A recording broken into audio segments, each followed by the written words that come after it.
want to say good morning to everybody. Good morning. And I want to say welcome to the Clark County Republican Women's first meet and greet for this year. And my name is Fanny Broxson, for those that don't know me, and I have the honor of being the president. And I would like to ask the members of CCRW if you all would hold your hands up so everybody can see who you are.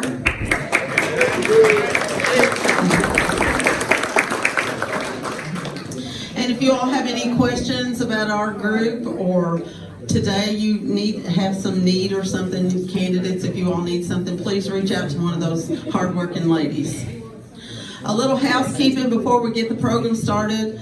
This doorway back here on the right leads out into a hallway, and that's where the restrooms are.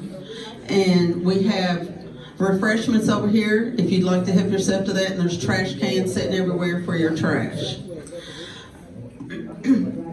And at this time, I'd like to invite up one of CCRW's chaplains, Dixie Busby, to lead us in prayer.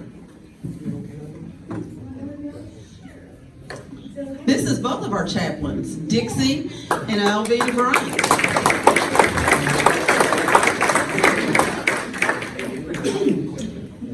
Father, we come to you again this morning, Lord God. We thank you for the opportunities, the open doors, the chances to bring about some good things, some initiatives, some successes. We ask, Father, for your favor and anointing upon us. Give us wisdom, give us vision. Most of all, Father, give us unity where we work together to bring about things according to your will and by your Spirit, in the name of Jesus. Amen. Amen. Thank you, guys. Well, here's what I have written down next. At this time, I'd like, for a treat, we're going to have a governor candidate, Curtis Hill, sing the national anthem. He's not here. So that's not happening. No national anthem unless you all want to sing. I got a suggestion. Who's got a suggestion? If he's in here, Ron Blevins Jr. Can he sing? Ron? Not that I put you on the spot or anything, but come on up. You know, I was really considering supporting you. You know what I tell my son? It's my job as his mother to embarrass him every chance I get.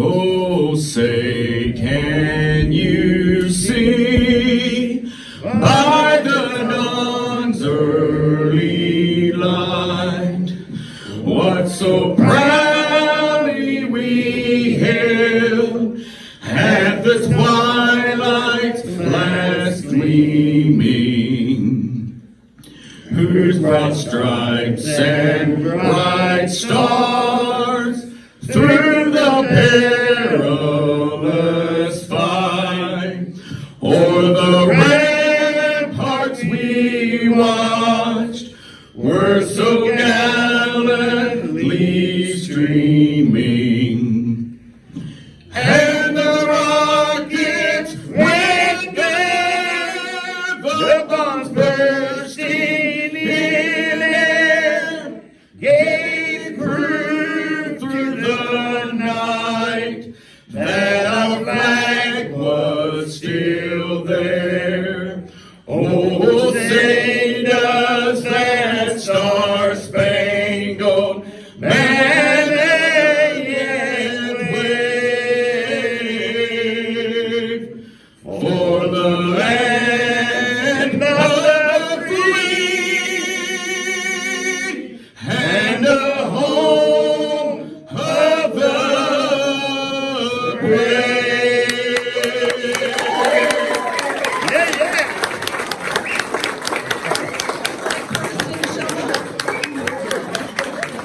Isn't that great?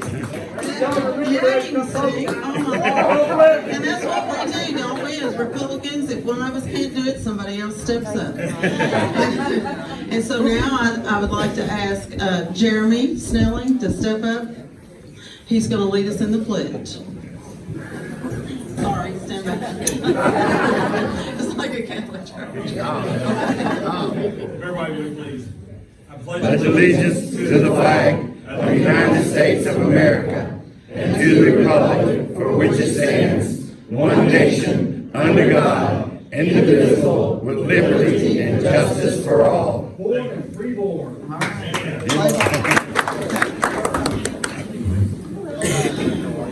Okay, I'd like to say a little something about the Clark County GOP. As most of you know, we have a new chairman, and that is Ron Grooms.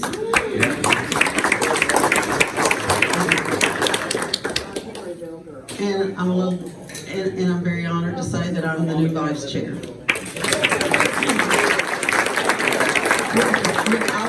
I will say under Ron's leadership, we are moving at breakneck speed to get things together for this election year. We have a headquarters, which will be having an open house that will be announced. It's going to be March 20th. We'll even have a ribbon cutting. I've got the big scissors, so we're ready for that. April 10th is our Lincoln Day, and it will be at the Refinery South in Jeff, and doors will open at 5:30. And our speaker for that, our keynote speaker is going to be Representative Hutton, who is the Speaker of the House. He's going to be our keynote speaker. So, and Stumblers is catering, so you know the food's going to be good. And then we'll have a space so that candidates can distribute signs from there. We can make, call banks. You'll be able to meet with any of your workers, that sort of thing. So I'm real excited about having a headquarters. That means also that CCRW doesn't have to pay storage. So that's another good thing. So anyway, so moving forward, I think the future looks bright. And now our speakers are going to be the state representative candidates for all three districts. I had them draw a number to determine the speaking order so that it's fair and I don't have to choose. And they'll have 5 minutes to speak. And Connie Sellers is going to be our timekeeper, and she'll let them know 3 minutes left, 2 minutes left, 1 minute left. And then afterwards, after everybody spoke, then you can go back. You'll have ample time to go to their tables, ask them questions, talk to them one-on-one. And I want everybody to meet our candidates all around the room because we want you to be an informed voter. So anyway, and we'll all be here till 11 o'clock, so you'll have ample time. And our first speaker, which is our incumbent for the 66th district, which is Zach Payne. If you would come up, sir.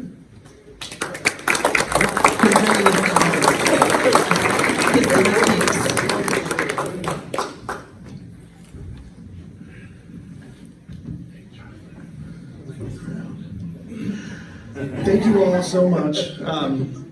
I'm bringing Juniper and Callie up here because this is one of the first times that we've been out and spoken at an event since Juniper was sedated for 50 days and hospitalized for 75 days. And just wanted to tell you all how much it means to us.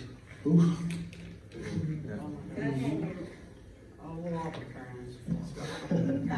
Just all the prayers and support that I know poured from this crowd. We weren't able to be out in the public over the past year and a half as much as we wanted to be because we're taking care of our little girl. And I appreciate so much that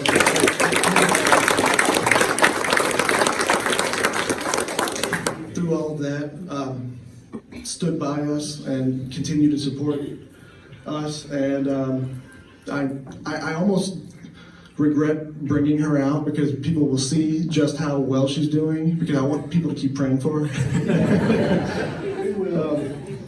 Never stop. But and I wanted to bring her on stage to do. I mean, she already ran around this whole room, so I'm sure you saw. But I just wanted to thank all of you. With that being said, I mentioned that we weren't able to be as public as we needed to be over the past year and a half, but I'm proud to say that I missed almost no votes because of her health issues. I was in Indianapolis doing what I was elected to do. Consistently ranked as one of the most conservative members of the House, depending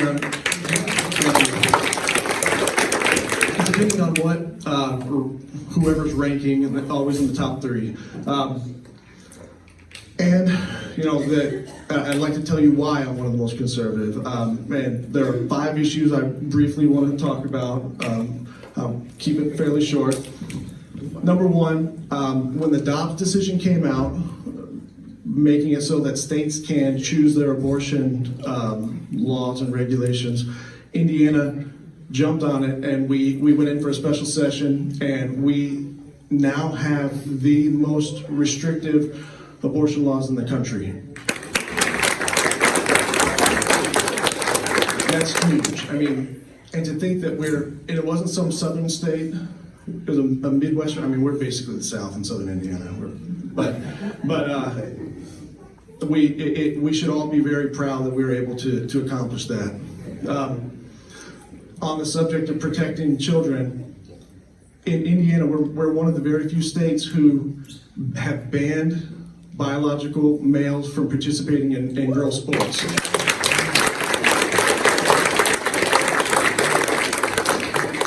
I think last time I spoke about that, I made a stupid joke about minors not being able to do sex changes, and minors, they're still allowed, just not the minors. And moving on from there, oh yeah, absolutely. It hit me hard.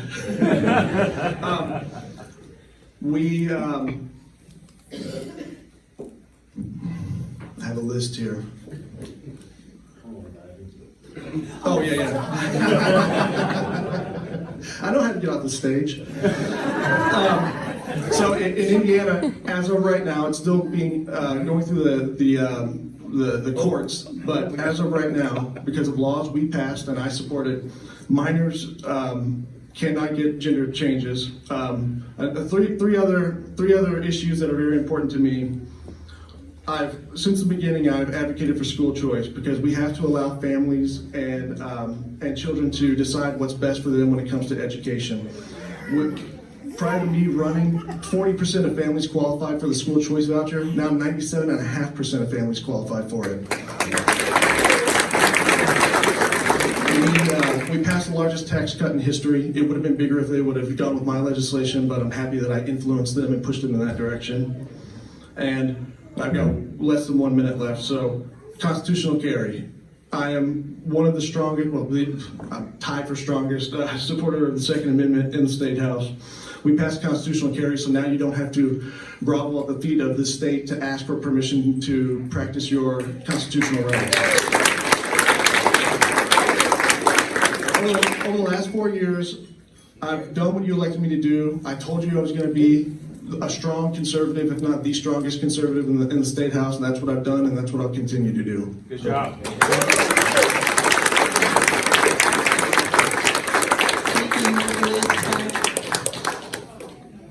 You want your notes back? You might need it at another speech or something. Yeah, exactly. Okay, next up we have John Colburn, who's running in District 70, correct? Yes, ma'am.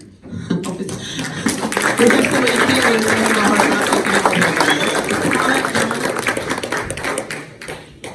Thank you. It's hard following a cute girl. I'm sure your son has to run around.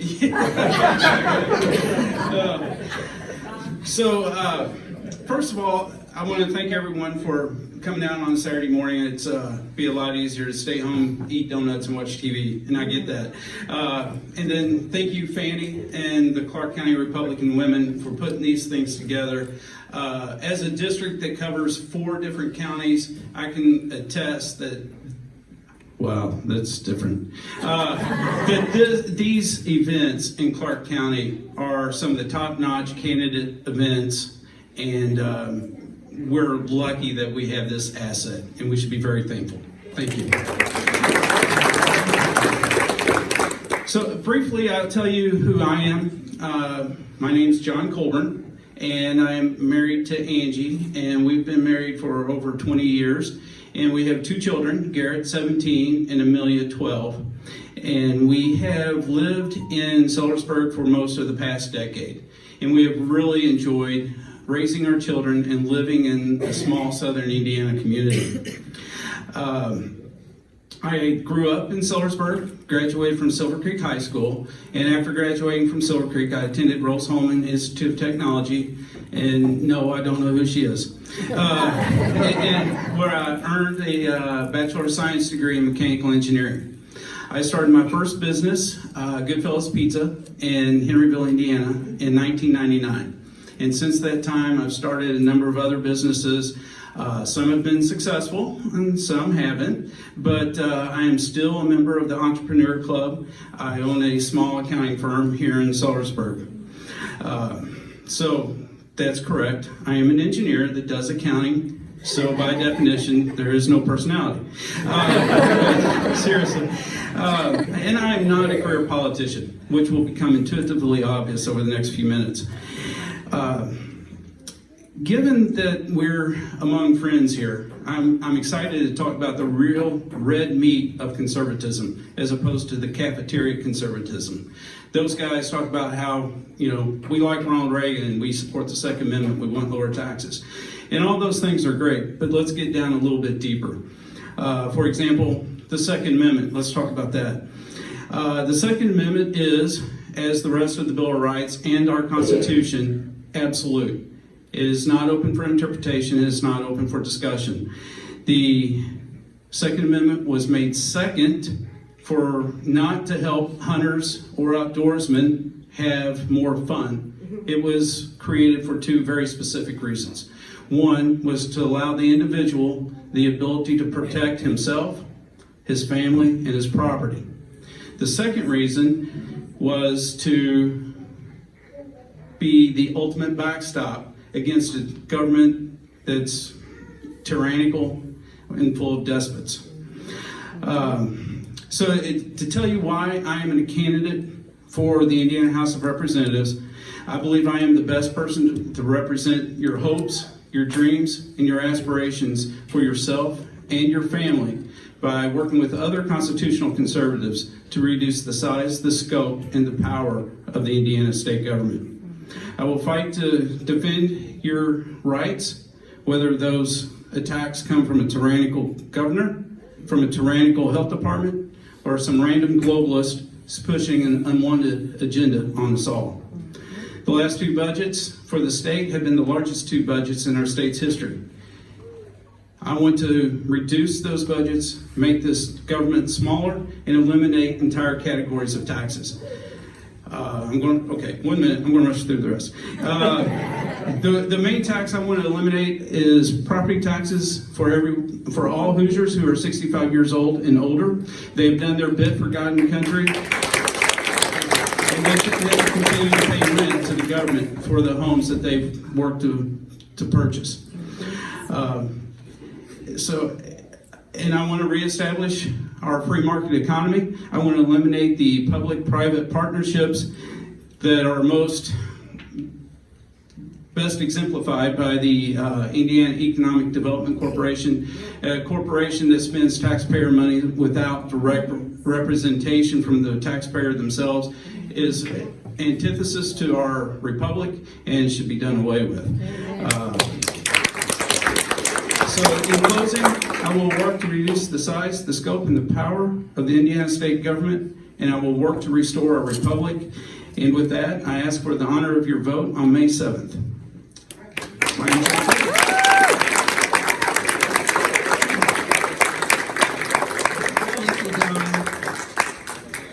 Okay, up next we have Jim Baker, who he's running in District 66.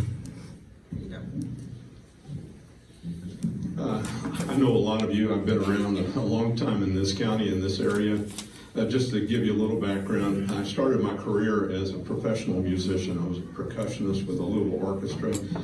And after graduation from the University of Louisville, I taught band orchestra at Jeffersonville High School. So I had a little experience in education. I'm married to Kim. She and I have a blended family with 6 kids and 17 grandkids. And 20 years ago, she and I started Baker Commercial Real Estate. Real estate's been my career for over 40 years now. We work in industrial, retail, office, multifamily, land development, hospitality, and logistics. So had a broad scope of experience in many different industries. I've also authored 2 books that are available on Amazon and through the National Association of Realtors. And for the last 12 years, I've served on the Clark Regional Airport Board, where I'm currently vice president. Previous to that, I was on the Clark County Property Tax Assessment Board of Appeals. So I know a little bit about property taxes. And in 2022, I unsuccessfully ran for Congress. It taught me a lot of lessons. So I don't like boring political speeches, so I'm going to try to give you one that's not so boring. And what I'm going to give you is 6 reasons why you should not vote for me. You get that? Don't vote for Jim, right? Can you say that? Don't vote for Jim. Okay, here you go. If you think your property taxes and assessed value should be higher, and that no matter how long you own your home, you never own it free and clear, then don't vote for Jim. If you like out of control inflation, the high cost of food, gas, and housing, then don't vote for Jim. You're getting it. See, I used to be a band director. So if you don't believe in quality education for our children, school choice and vouchers, then great. We're halfway there. If you believe our country should have open borders and unvetted, unlimited immigration, then don't vote for Jim. If you like Obamacare and our current health care system, then don't vote for Jim. And finally, if you think government should be larger and more intrusive and in control of our lives, then don't vote for Jim. So you get it? Don't vote for Jim. Thank you.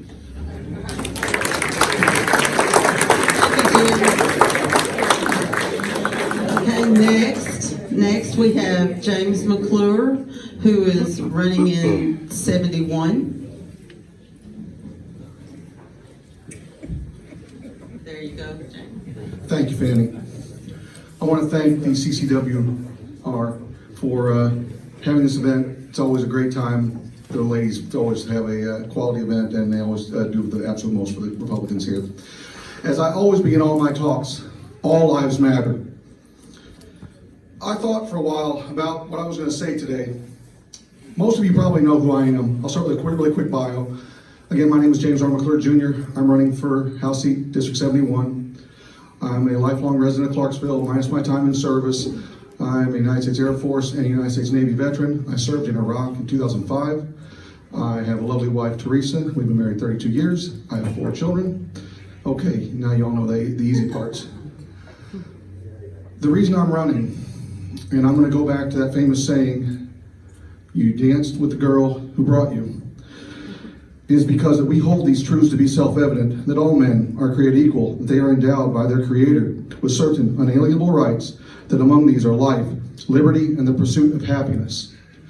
I am running for office to protect your liberty. Our government is too big, and it intrudes in our lives too much. The example I want to use, I want to segue off of what Zach said. He's a great representative. I agree with basically everything he said, and if you want another Zach Payne in Indianapolis, you're looking at him. I can beat his record as far as conservative votes. I want to draw your attention to the fact that even though the state has prevented the mutilation of young children and has prevented boys from participating in girls' sports, we still have issues that need to be addressed. I want to draw your attention to the Cox family from Anderson. They had their son taken away from them because he was groomed to believe he was a girl. CPS went in there, they investigated, they found no maltreatment of the child, and yet they took the child away anyway.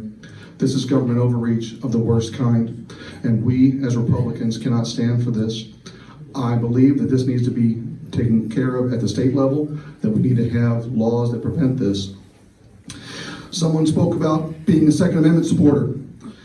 I carry all the time. I believe the Second Amendment, again, is absolute. You have a right to self-defense that God gave you. I also believe that we need to reduce the overreach of the government with response to what happened 2 years ago. Our governor acted tyrannically. I'll say it. I don't care if it makes me unpopular among some Republicans. Had I been in office, I would have demanded that the governor call us in a special session so we could break the unconstitutional quarantines he was putting on us. They violated the state constitution and the federal constitution. I'm going to get a little weeds. IC 1014-3, the law that he used to exercise these extra constitutional authorities, is blatantly unconstitutional and must be struck down. It will be one of the first things I do once elected, is to move a bill to remove it from the law. The governor nor the state should have any control over how you lead your lives, how you choose to worship, how you work. These are critically important issues. I do want to see your taxes adjusted. I do want to see the size and scope of the government reduced. I'm looking forward to working with our great Senator, Mr. Garten, in trimming down the fat out of our government, making it more efficient. The government is here to serve you, and as your elected officials, it is our job as your servants to be good stewards of that money, to spend it as efficiently as we possibly can. I'm looking forward to your support and your vote. And as a political dissident, along with the future President of the United States, Donald Trump, I'll say, let's go, Brandon.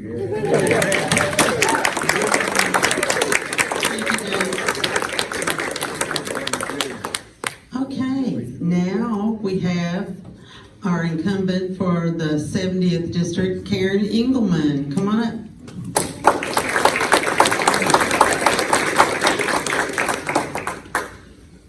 You look good in pink. Thank you, and thank you for having this event. It's very important that we get to hear from our candidates because you can't make an informed decision unless you hear what they stand for.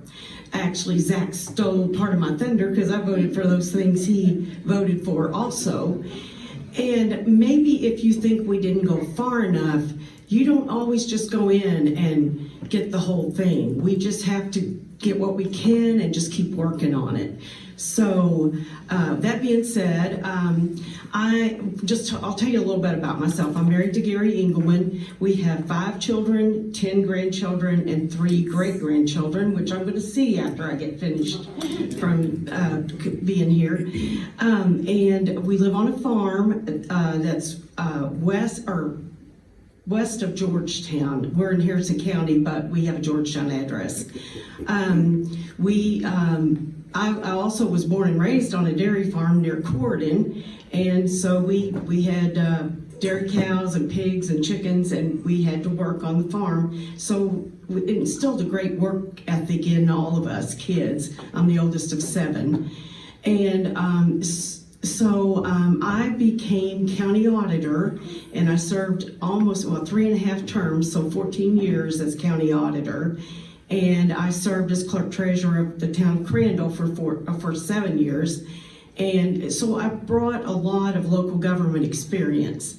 So I served on the local government committee and the government and regulatory reform committee. I served on judiciary for 6 years, but they made me chairman of the ethics committee, and because I took that on, that was too many committees, so I got off of judiciary.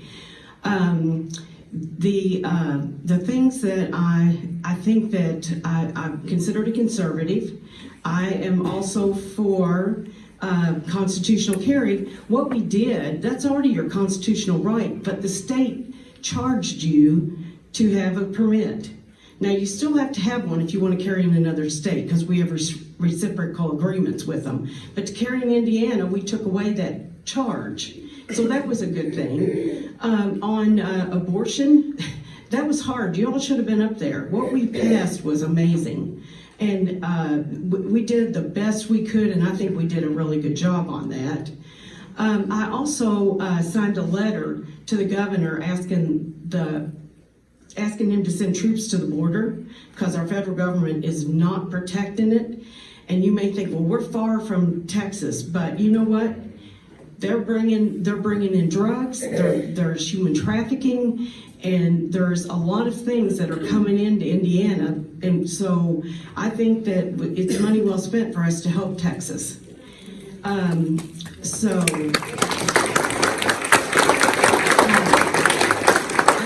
on the interim summer study committee. Some of my bills may seem boring, but they keep the Indiana the Indiana code concise. It takes care of all substantive, non-substantive problems. And I've been on that committee for a while, so I chaired it last year, and I was vice chair this year. So some of my bills may look boring to you all, but they are very important about keeping the Indiana code concise and clean.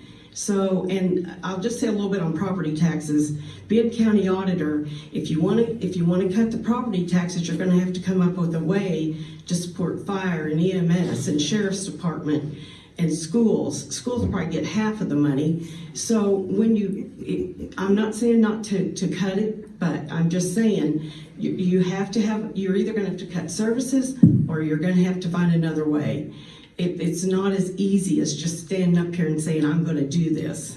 So if I didn't have any background, I might say, well, yeah, that's a great idea. But with my background, I'm telling you, it's not as easy as it sounds. So I appreciate talking to you all. I would appreciate your vote in the May 7th primary. Thank you for coming out.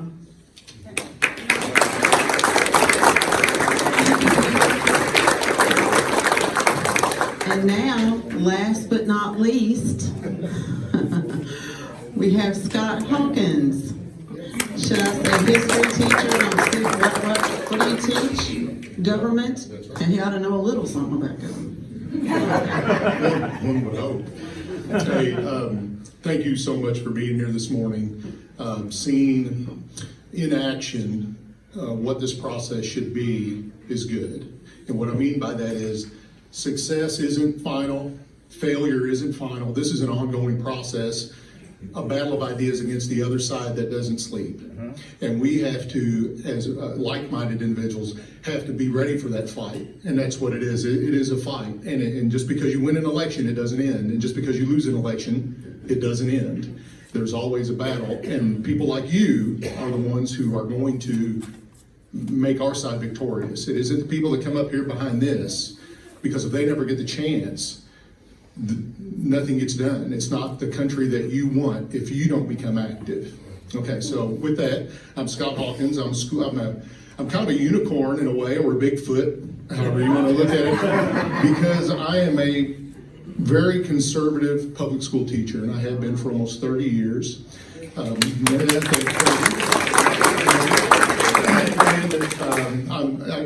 Brief bio, I'm married to my lovely wife, Kimberly, and she's, of course, the one that's famous in our family because she owns a hair salon for 25 years. And we got 2 grown boys now. My youngest one just accepted. He just graduated from college in May, and he just accepted his first real boy job, so no more tuition checks. Everybody, yeah. And, we've been blessed to live in Southern Indiana. I've lived here my whole life, and a single mom. A lot of people stepped up, a lot of family and friends. Grew up in the trailer park, Silver Lakes Drive, if you know where Silver Lakes is. And I've led this just blessed existence to live in Southern Indiana. We have traveled far and wide. We've been to all 50 states. Travel's been a big part of our life. And I just can't find anywhere that I'd rather be. And it's because of the people that live in Southern Indiana, and some of you are sitting in this room. So I think the only 2 questions people have is, what have you done? And then what are you going to do? And then people can believe you or not based on what your past was. And I've been a city councilman now for 8 years. I've been president of economic redevelopment in Jeffersonville. And Jeffersonville's been going in the right direction. And that's because of the city council. I'll go ahead and flat say it. And the mayor. If we would have had a different mayor, we wouldn't have been that way. We have healthy funds in every account. I don't know how many thousands of new jobs, new police officers. We're thinking about a new fire station now. We have managed the city's finances well. And that's the number one job for any legislative body, is you do the budget. So I give us an A, I give us an A. And then, so what do I want to do? So you can look into my history. I'll be happy to answer any questions about that. But then really the important question is, what do you want to do? And my biggest thing is centers around kids and families. As a school teacher, I know that school choice is important. It's crucial because not every kid has the same answer. I'm not going to reach every kid in my classroom, even though I try. Another teacher isn't going to reach every kid. Some of them need a different environment, and that depends on the kid, on what that looks like. So that's why I'm very passionate about, even though I'm a public school teacher, I'm very passionate about school choice. I'm also very passionate about parents being able to dictate what goes into their child, both physically and what goes into their child mentally. And this whole idea that we're, as James spoke about, the state moving in and trying to take kids away because you won't go along with a gender ideology. That, to me, that doesn't happen in the United States. It certainly shouldn't happen in Indiana. So we have the center of the family, as the family has been kind of, I don't want to say the word attacked, but the family has been attacked, the nuclear family has been attacked over time. And we need to put in guardrails to make sure that stops, because that is the most important institution in the history of human beings. A mom, a dad, loving parents. Maybe we'll replace mom and dad with loving parents who get to make the decisions for their children. That is what I'm going there for, is to put the decisions with you and not the government. Okay, and then of course you have all the other issues we've talked about. I think we all probably agree. I'm a proud defender of the Second Amendment. The Second Amendment wasn't for hunters; it was to protect you from an overreaching government, and that's what it was for. That's what I teach my kids in class. I teach government, by the way, to seniors, and so that's what I teach my kids in class. It's like, this isn't about you going out and shooting a deer. It's about, when in history has government been given tyrannical power and not acted on it? And it's pretty easy to see it hasn't. So the Second Amendment is something that's powerful. All those, if you want to call them red meat issues, Republicans share, I share all of them. I think the difference is I have had to fight that battle in hostile territory for 28 years as a teacher and as a city councilman, and I'll just continue that battle as we move along and get to the state. So I thank you all for being here, and whoever you support for whatever office, get out there and work for them, because if they don't win, it don't matter. All right, thank you.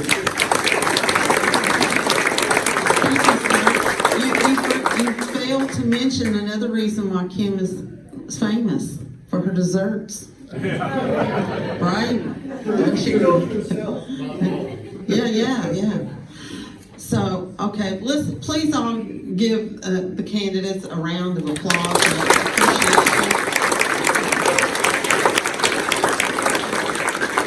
And to echo what Scott just said, all the candidates here today, all of them around the room, and those that spoke, would welcome any support from everyone, either financially or helping them with door knocking, call banks, walking in parades, sending out mailers, helping them with that. Anything you can do, all you need to do is approach these candidates and ask them what they need, and they will welcome you. And I do want to mention that CCRW will be hosting another meet and greet on Saturday, April 6th. And at that one, we're expecting several of the governor candidates to come to that. So, and then some of the candidates that were had planned to come today, but unable to make it, they're going to come to that one. So, and it will be here, and it will be from 10 to 12. And then I think I already mentioned about the Lincoln Day that will be on April 10th at the Refinery South. The doors opening at 5:30, and you can get your tickets on our new website. How many here have looked at our new website? It's great. Yeah. And that website is republicansforclark.com. And it is amazing. Glenn Murphy put it together for us, and it is great. And you can purchase your tickets for the Lincoln Day on that website.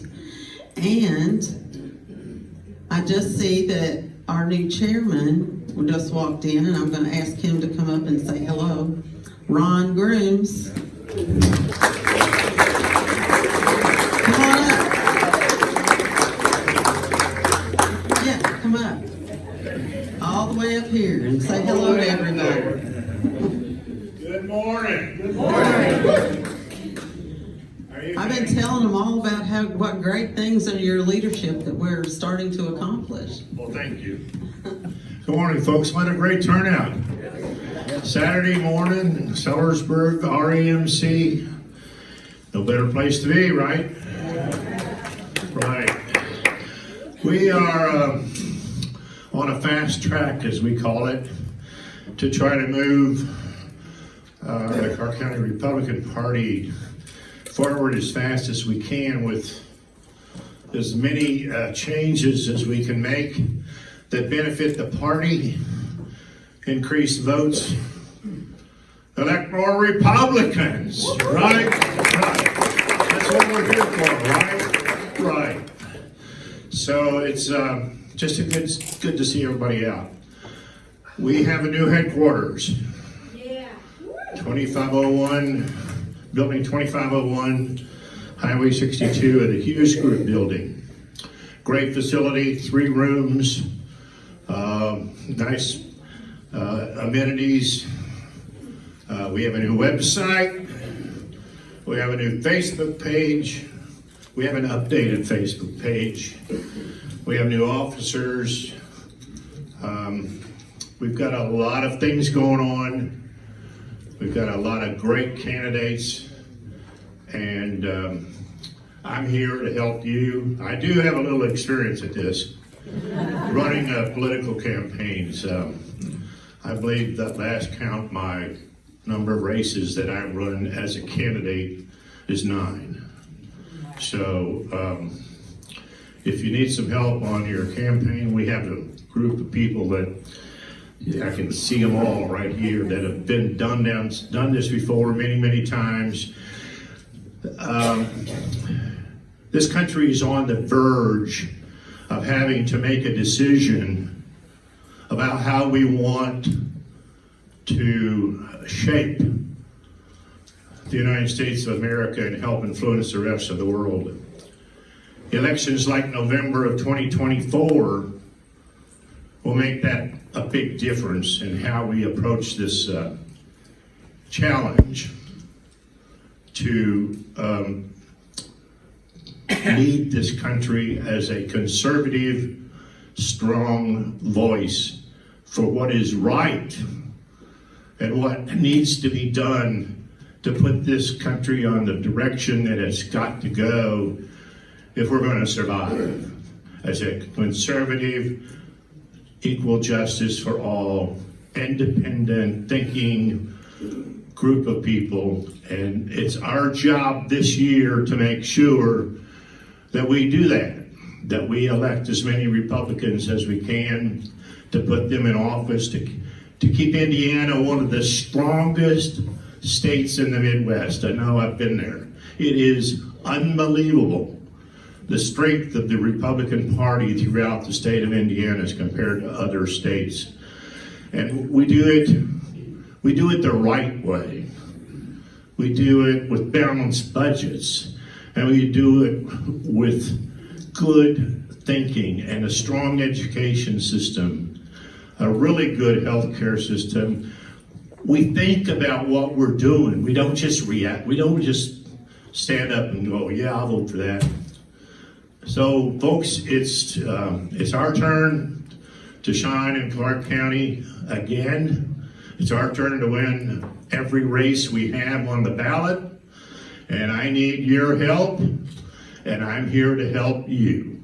Thank you very much. Have a great morning. We appreciate your help. All right, great. And now I want everybody to please take the opportunity to go around and visit with all these candidates.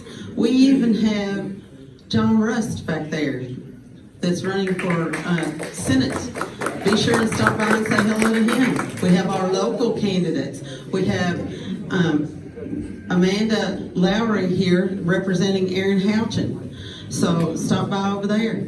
And also we have, I just wanted to mention, if you noticed on our table back there, that little clear thing, you know, that you can drop money in. CJ. Yeah, that is, yes, CJ. That is for, those donations are for Wreaths Across America come the fall. We collected almost $400 last year, and we're able to put so many wreaths. I think it was 45 wreaths on the graves of the veterans, so we're very pleased about that. But anyway, thank you all for coming. We still have refreshments and a cake to cut, and visit all of our candidates. Thank you all so much for coming out.